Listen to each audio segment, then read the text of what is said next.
Hi everyone and welcome to the channel. My name's R.E.S.E.T. Been in the hospitality trade for just over 20 years.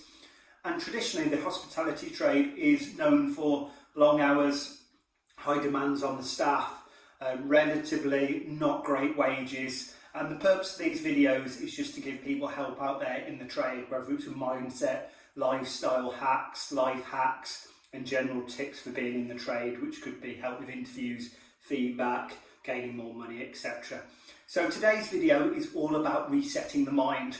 I'm filming this video at the moment with, we're in the pandemic with coronavirus. There is some vaccines being announced, so hopefully we can see the light at the end of the tunnel. But a lot of people at the moment have been feeling a bit unsure, a bit uncertain about what's going to happen in the future. And also this video is not just for when we're in a pandemic. It could be any situation where you're just not seeing a way out, or you do want some big change in your life.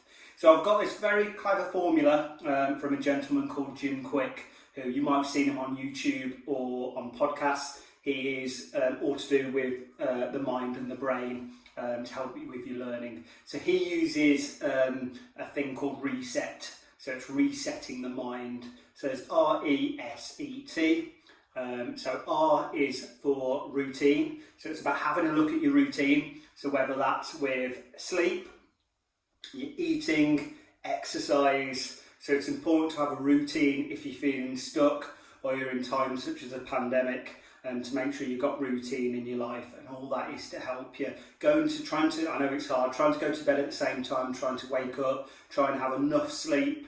Everyone needs different amounts of sleep, but generally 7 to 8 hours a night. So trying to have that sleep, trying to have some kind of morning routine, and then trying to have some exercise during the day, whether that's just a gentle walk or whether it's running, hitting the gym, whatever's suitable for you. So that's R. And then, so in the reset, so we've got R, and we've got E, which is emotions. So emotions can run high, you can feel stuck at times, you can feel upset, you go through a wave of emotions. And there's a trick a lot of people do, which is called journaling, which you can just do it over a few minutes. So you've got pen and paper each morning or each evening, get them thoughts, get them emotions down on the paper. So if you're worrying about stuff, sometimes it's good just to get it down and off your mind, especially if you're struggling to go to sleep.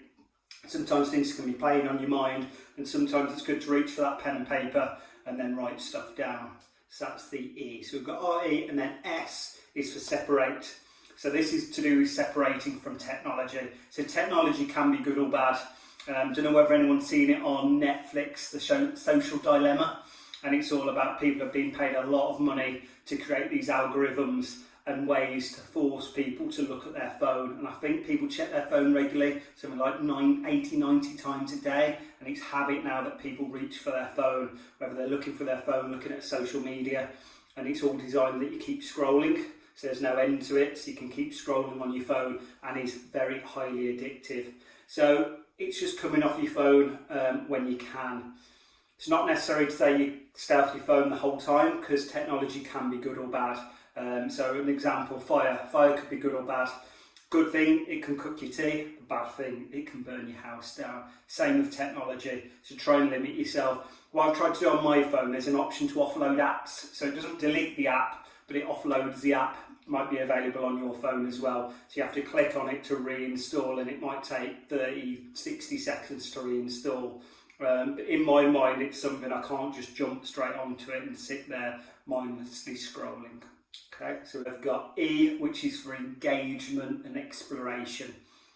So it's about seeing what our interests are, getting out there, experiencing different things. It could be a simple thing of looking at new YouTubes, looking at different podcasts, changing your playlist of music. It's just about experimenting with different activities and different hobbies. See what lights your fire out there. And then the final one is T, which is for thinking, and that's all about thinking big. A lot of us think very small, and when we get limiting beliefs and feel like we can't do stuff, it's good to aim big. When we say aim big, you've still got to be realistic as well, but important to aim big. And even if you think it's unrealistic, as long as you've got them steps, that plan, we can have dreams, but we need to make it a goal by making a plan to it. Okay, so hopefully that will help you think about things to get unstuck and in times such as now the pandemic, it can reset that mind to give you a bit of breathing space and refocus where your attention is. A lot of us have been struggling with sleep, addicted to scrolling, maybe drinking a bit more alcohol, maybe eating a bit more. Sometimes it's hard to stay from the fridge, etc. So some tips to get you thinking to try and change things. Okay. Hopefully see you next time. Bye bye.